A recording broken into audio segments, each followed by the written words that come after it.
kita ini udah di Indonesia ini udah banyak terdistract gitu loh.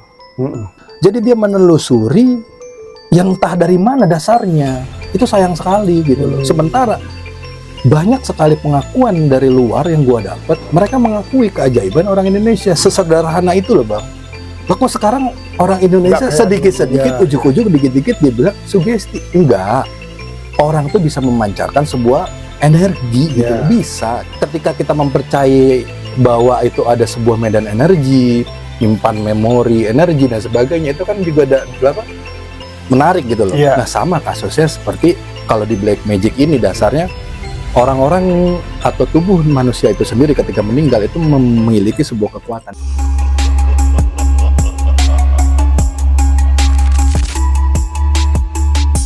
Jumpa lagi bersama saya di Sujawe di Spiritual Channel Indonesia. Pada malam hari ini kebetulan kita kedatangan tamu yang luar biasa, seorang paranormal muda, dukun muda, yang sebetulnya juga udah begini sebetulnya sama gua ya. Itulah. Tapi karena mungkin waktu dan sudah lama kita nggak bertemu. Ada berapa lama kita nggak bertemu, Ki? Udah lama banget, Bang. Ada 5 tahunan ada ya? Lebih. Lebih 5 tahunan. Ini malah abang gua sendiri. Luar biasa. Inilah Ki Rama Wijaya, satu-satunya dokter metafisika di Indonesia. Tapi ngomong-ngomong, kita ini memang pakai baju hitam-hitam ini janjian apa enggak? Atau bagaimana? Dukun intuisi aja. Iya, kita sama-sama pakai baju hitam bukan janjian, tapi karena sudah karena chemistry, udah kedekatan batin tadi kan, jadi ya. Cuman ada yang berbeda, cincinnya dia kuning, gua warnanya putih. Oke, Ki. Siap, Bang. Apa kabar malam ini? Sehat? Baik, Astungkara, alhamdulillah, Bang. Alhamdulillah. Bang Indi gimana, Bang? Selalu baik. Cuma ya kebetulan mungkin karena cuaca juga, flu batuk udah 2 minggu ini belum selesai juga nih. Ya, dan kabar baiknya teman-teman, saya happy sekali Bang ini udah mulai turun gunung lagi. Nah, itu happy dia. Banget saya. Makanya saya rela ke sini nih. Nah, berarti datang pada malam hari ini emang satu-satu buat kita semua, buat saya, buat Anda. Amin. Siap, Bang.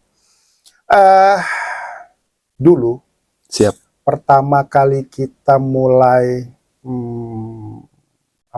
bukan berpisah ya, tapi menjauh juga enggak, tapi mungkin punya jalan hidup sendiri-sendiri. Ya, punya jalan hidup sendiri-sendiri.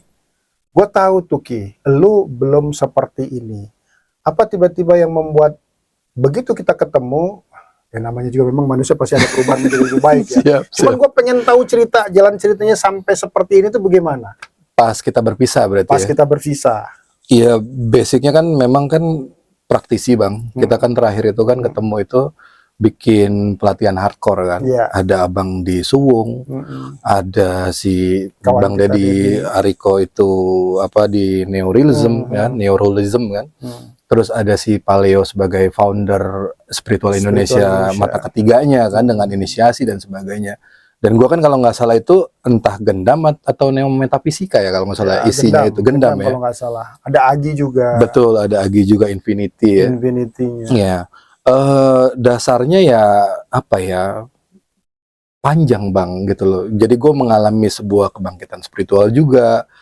Dan sebenarnya dasarnya kenapa kalau Abang mungkin maksudnya adalah ke arah kenapa bisa jadi sekarang tuh jadi dokter metafisika pertama di Indonesia.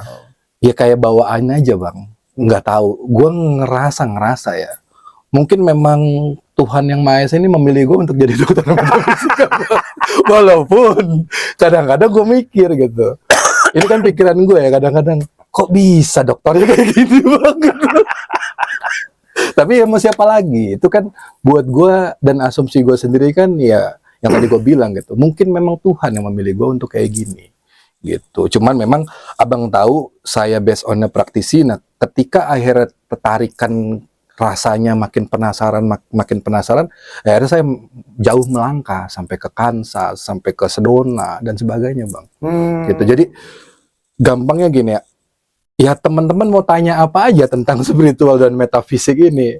Ayo dah, mana yang belum gue pelajarin itu bukan takaburnya gitu. Memang ada hal-hal yang kurang lebih gua dalam, contohnya kayak astrologi, kayak bazi itu belum gitu. Cuman Kalau seputaran dasar memang gue nggak concern aja ke sana gitu. Ada gitu loh. Tapi gue belajar gitu. Bukan berarti gue harus jago gitu loh. Itu berangkat dari rasa penasaran gue, Bang. Oke. Gitu. Tadi gue malah tertarik yang begini, Ki. Lu kan bilang tadi sampai ke luar negeri ya, ke Kansas segala, pasti berarti di Amerika sana kan? Iya. Ya, pertanyaan gue malah begini, apa di sana memang ada perdukunan atau dunia keparanormalan yang kayak kita begini, gimana? Sederhananya gini, sebenarnya kalau kita ngomong di bidang kita ini spiritual, baik itu apa, gue suka tuh kalimat yang di konten ini sebelumnya ya. Nanti teman-teman bisa tonton ya, yang abang lagi bahas sama Prof Hendra mengenai perbedaan mistisme dan lain-lain itu kan. Itu gue juga setuju, di mana ada spiritual, ada mistisme, ada metafisik ya. Sebenarnya kalau secara literasi apa keilmiahannya, dasar ini semua di metafisik, Bang. Nah, makanya kenapa tadi abang pertanyaan ke sana, ternyata di luar itu juga mempelajari. Nah, salah satu bukti yang paling gue bisa bilang itu kan terkenal namanya Sedona Method. Nah, kebetulan memang Sedona Method. Jadi Sedona Method itu adalah seperti praktek cara metafisik gitu loh. Dan di Kansas sendiri sebenarnya juga ada community kayak kita gini, Bang. Kayak ghost hunter, dan sebenarnya ada. Ya kayak model kita kan ada tuh apa namanya senior kita pemburu hantu segala macam. Betul. Ternyata di sana ada juga. Itu angkatan abang, Bang.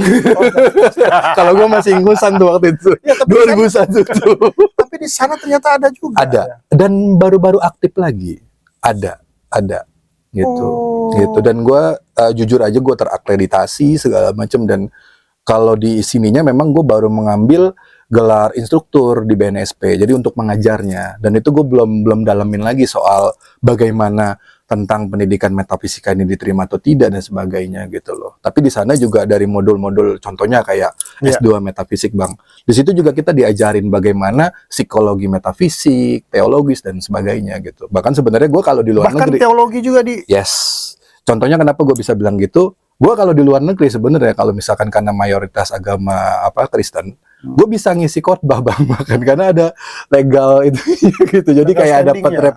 Walaupun gue memang nggak secara masuk untuk sebagai pendeta, enggak gitu. Tapi gue bisa gitu. Karena kan keholistikan yang teologisnya gue belajar di situ, gitu, Bang. Gitu. Karena ada teologinya tadi, artinya boleh-boleh aja kalau diminta untuk memberikan satu pencerahan mungkin di salah satu komunitas gereja. Yang paling deket ini, Bang, mungkin tanggal 25 atau 21 bulan depan, itu gue akan ke Australia, seperti itu, Bang. Paling deket. Di Australia ada juga? Di Australia, Perth. Jadi gue yang tadi yang gue bilang itu, yang ref tadi, gue jadi kayak pemberkatan itu, Bang. Itu. Sebentar, gue balik lagi ke ke gelar lu tadi. Berarti ini lu memang mengikuti pendidikan. Semacam kalau di kita itu di pendidikan kita itu yang perguruan tinggi gitu ya. Ya, itu kan di Akademi Metafisik Dunia, Bang. Gitu. Sementara kalau yang Sedona Method itu kan universitinya beda lagi gitu loh. Jadi nanti dalam gelar si profesornya tuh gue baru ke sana gitu loh. Cuman kalau teman-teman mau ngomong A sampai Z ya gue bisa buktiin gitu loh. Tinggal teman-teman mau latihan sama gue apa enggak gitu, ya bayar lagi kan gitu. Cuman gue belum concern ke sana. Gitu. Ternyata gue makin memahami banyak keilmuan itu. Yang gue harus sadari adalah ya kita memang harus punya spesialisasi, spesifikasi, dan itu ternyata uniknya kita gitu. Tapi balik lagi kenapa gue kesini ya karena gue sangat penasaran sama bidang ini, sangat sekali penasaran gitu. Dan itu menjadi sebuah ketarikan yang besar buat gue. Itu, Bang. Ketertarikan dari dalam ya. Iya. Batin ya. Batin. Sebenarnya kalau kita ngomong rada mistis nih ya, pergoiban ya. Kalau mungkin Pak Deddy pernah bisa ngomong soal pesugihan, makanya kenapa gue berani banget ngomong. Lu sebut aja pernah belajar apa di bidang ini, gue berani gitu. Gue udah pernah belajar dan gue menjadi praktisi aslinya. Jadi kalau Pak Deddy ini kan kalau di bahasa gue tuh dalam kubu-kubu di Tangerang tuh sebut aja Pak Haji Saipul gitu, geng gue tuh di Tangerang itu terkenal gitu, uka-uka. Nah gue ini jadi jago, Bang. Jago tuh dalam arti pengen ketemu gaib gitu loh. Dasar itu dulu gitu loh. Nah sehingga kita kalau dibayar sama, kalau ini kan ceritanya Pak Deddy kan kalau nggak salah dia punya bos, dia jual rumah kan gitu.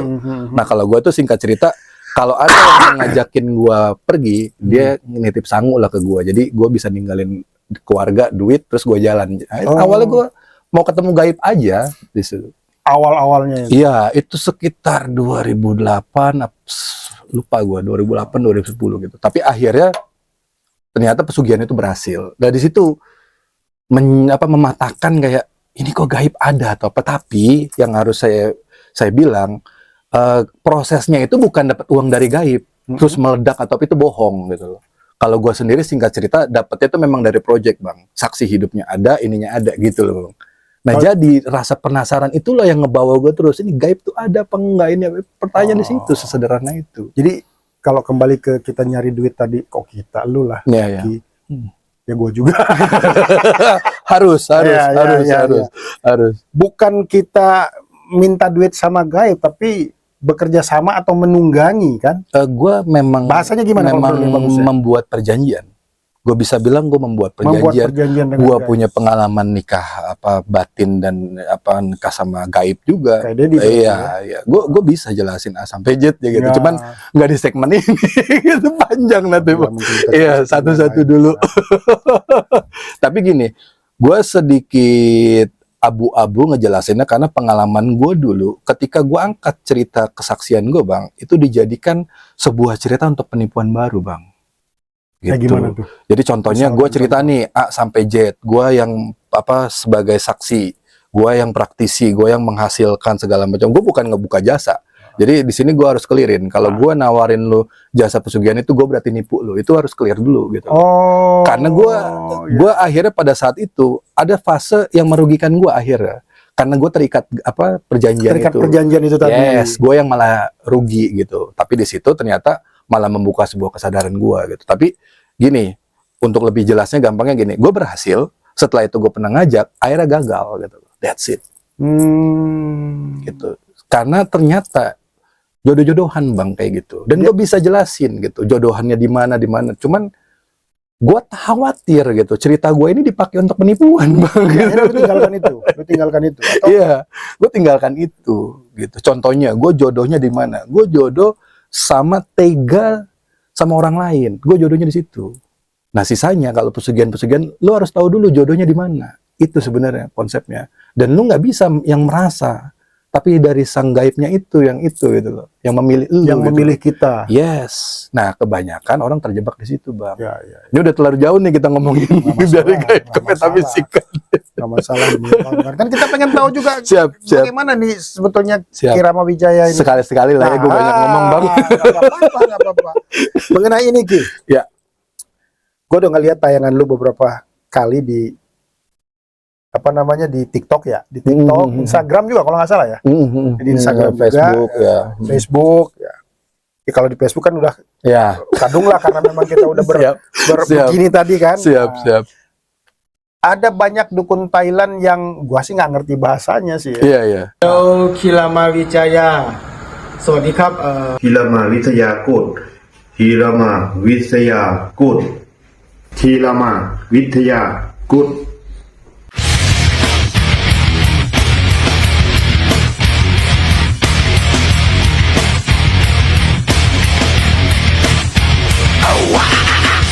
Nah, itu yang mungkin mengucapkan sesuatu, itu apa itu? Mengucapkan apa?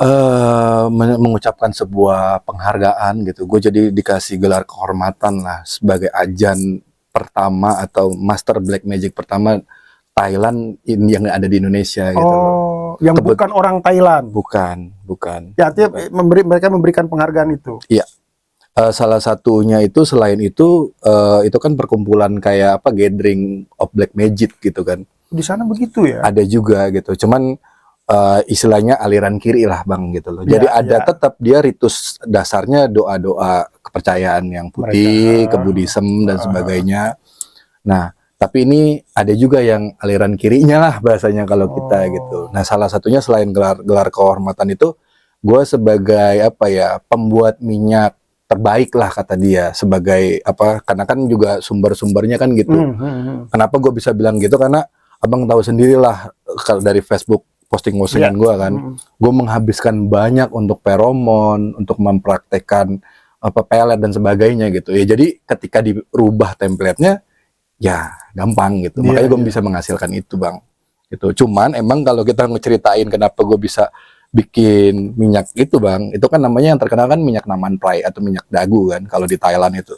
Jadi itu memang asal based on apa namanya isinya itu bang, itu memang dari jenazah, dari mayat bang. Memang dari minyak mayat orang. Yes, kulitnya segala macam. Minyaknya itu yang diambil. Otaknya dan sebagainya. Iya. Jadi ada 3 nih sebenarnya fasenya. Gimana? Kalau yang dulu cerita yang paling masyhur itu adalah dagu dibakar bang, prosesnya pakai korek, pakai apa, mencair. Dagu orang mati. Mencair, nah diambil setan ini mengutuk gitu loh. Sehingga dari kutukannya itu yang diambil dia membalas dendam, betul, dioles. Nah, itu terkenal sampai sekarang di Singapura, jadi Malaysia. Yang dimanipulasi itu energi kutukan si roh tadi itu yang mati tadi itu yang dimanipulasi untuk tujuan tertentu. Oh gitu. Nah, kalau di luar hipnosis gitu, karena gue mempelajari juga, bang juga mungkin tahu gitu loh. Memang gue merasakan sebuah tarikan yang beda dalam si naman prai ini, jujur aja. Jadi maksud gue gimana?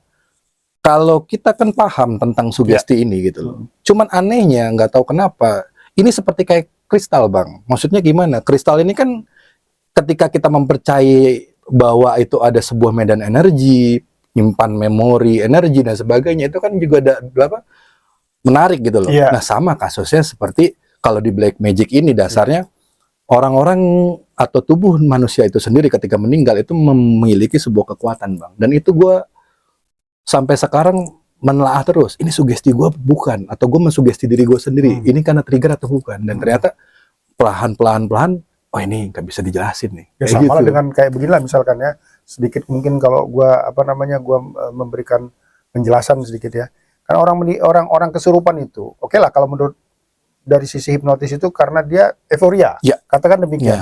Tapi bagaimana mereka menjelaskan dengan begini, misalkan dengan mengeluarkan sesuatu yang entah itu energi, entah itu ruh atau apapun lah namanya, itu si kesurupan sadar, kan nggak bisa dijelaskan secara hipnosis.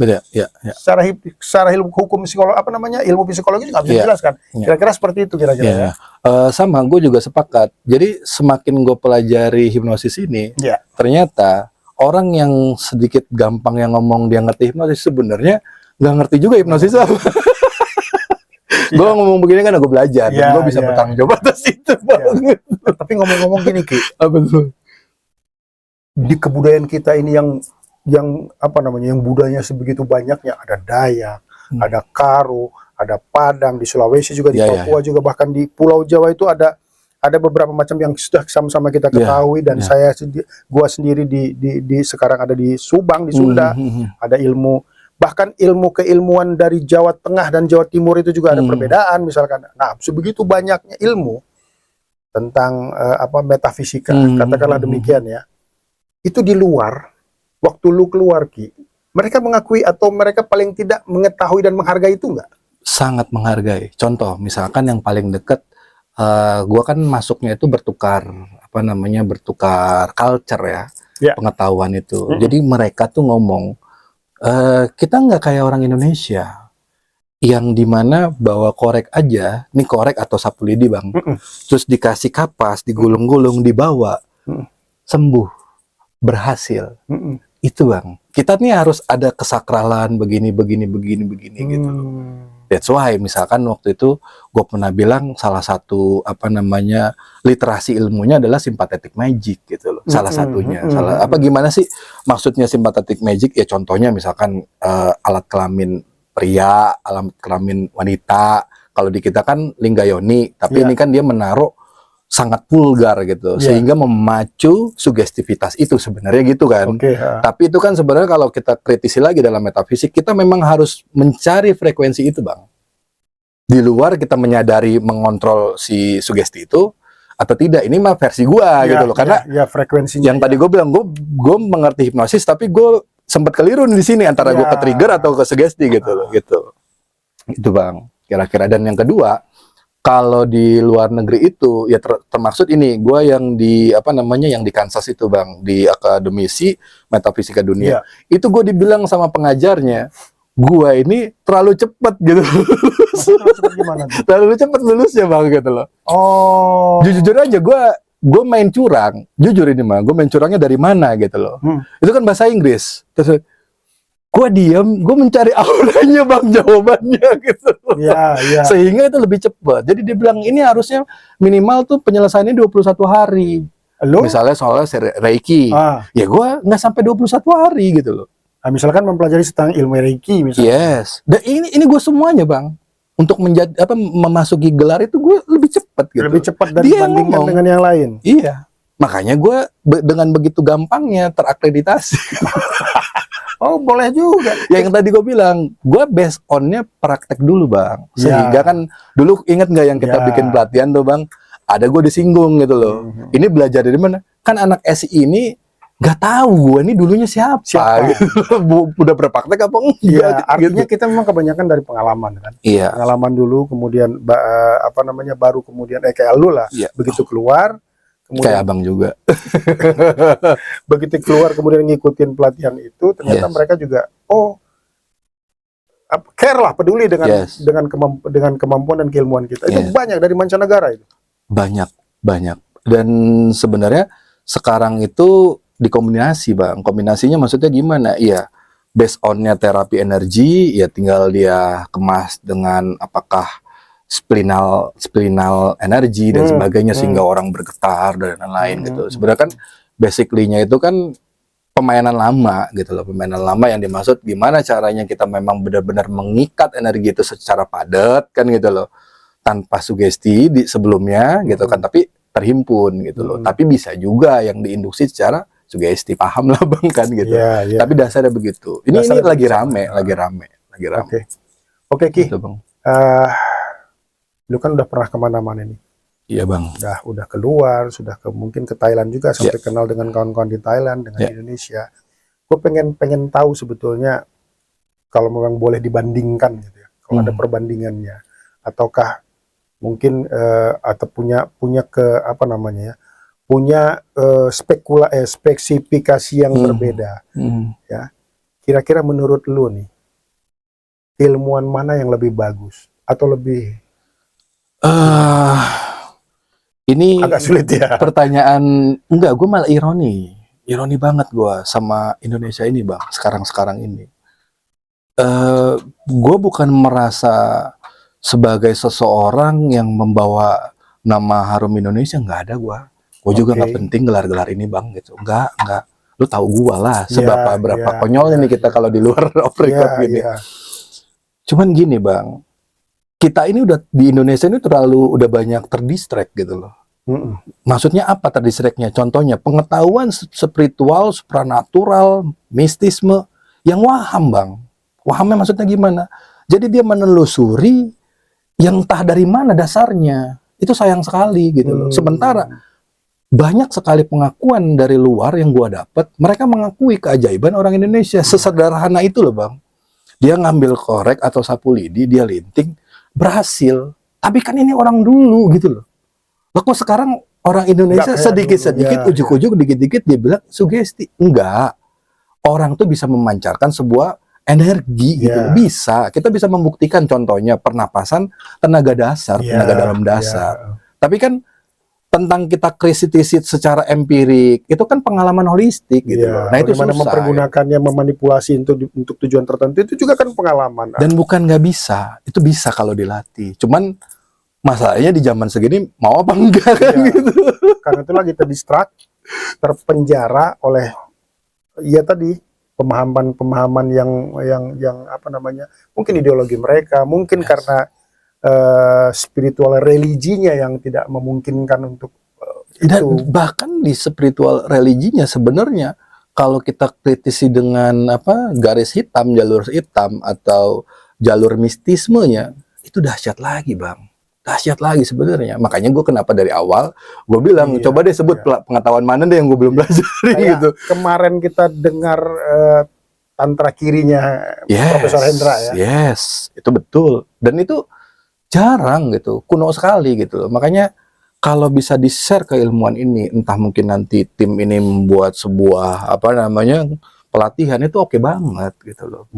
Jadi saya yakin sekali gitu loh bahwa teman-teman yang di dalam radar ini kayak Abang, kayak Pak Dedi, kayak si Bang Hendra kan, Prof Hendra, itu saya tahu betul gitu bagaimana mereka ini kawan-kawan, karena kan kita punya pengalaman waktu pas kita training bareng ya, bikin Iya. pelatihan bareng.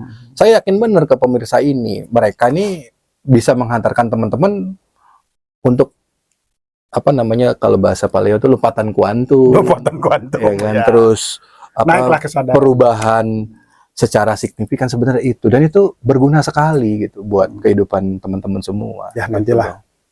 Nanti mungkin juga pada waktu kita bikin pelatihan akan ngundang lu lah. Tapi sumber Ki. gue berharap sebenarnya pelatihan puter gilingnya abang juga kan harusnya dibagi gitu, karena saya jujur teman-teman, saya kenal dia ini bukan SI bang, spiritual factor itu dulu gue yang ngehnya. Street fighter, sorry gue nggak tahu apa factor gitu ya, motor spiritual itu, gue kenal itu. Dan jadi pas gue ketemu lo di dalam benak gue, oh ini dukun puter giling gitu. Ternyata pas dia ngajar beda banget gitu. Itu bang. Karena kita kawan lama, jadi udah tahu sama tahu lah keilmuannya. Cuman karena nggak ketemu udah berapa, itu tadi 5 tahun lebih mungkin. Iya. Ya, kawan-kawan juga mungkin tahu lah, saya pas kebetulan lagi dalam kondisi yang di bawah ya, tidak. Iya. Oke Ki, sebelum kita berpisah, coba mungkin ada pesan-pesan mengenai para teman kawan-kawan kita lah, kawan-kawan kita yang pemula, ya, kawan-kawan kita yang pemula yang ingin masuk ke dalam dunia entah spiritual, perdukunan atau apa namanya paranormal. Ada nggak pesan-pesan buat mereka? Begini, paling gini. Kalau untuk teman-teman pemula mungkin ya, atau apa, biasanya kan pertanyaan sederhana dalam apa yang saya dapat bab dari metafisika itu kan mempertanyakan siapa aku dan sebagainya. Itu jalan spiritual, diikutin dulu. Tapi ketika kamu mau yang namanya mencari sebuah supranatural dan sebagainya, pastikan betul kamu memiliki sumber daya atau sang guru yang memang tidak mengajak kamu dalam kewahaman gitu Bang. Karena akan beda sekali gitu sensasinya, pengalamannya dan feedback. Dan paling terakhir yang paling gue ingat pesan dari apa namanya, gue belajar metafisika kemana-mana, bahwa orang yang belajar metafisika, spiritual dan memahami ini itu harus kaya. Karena kalau nggak kaya itu sesat. Saya setuju sekali. Itu kata Dede juga begitu ngomongnya. Berarti lu nggak sakti dong. Iya. Bukan kita sok sakti, nggak kebal juga, bacok. Betul. Please lah, please. Ini nyata, duit aja. Itu. Tapi gue catatan apa namanya di Stabilo langsung garis bawahi itu mengenai harus punya harus guru. Sukses, harus punya duit, guru. harus sukses. Oh iya, betul. Guru, harus punya guru, harus punya guru spiritual untuk mendapatkan lompatan kuantum tadi. Nanti kita bikin pelatihannya ya, oke. Terima kasih kawan-kawan, terima kasih Ki. Terima kasih juga Bang Indi. Kami ini senior gue. Repot. Terima kasih dan sampai jumpa di segmen berikutnya. Oke, salam di luar logika.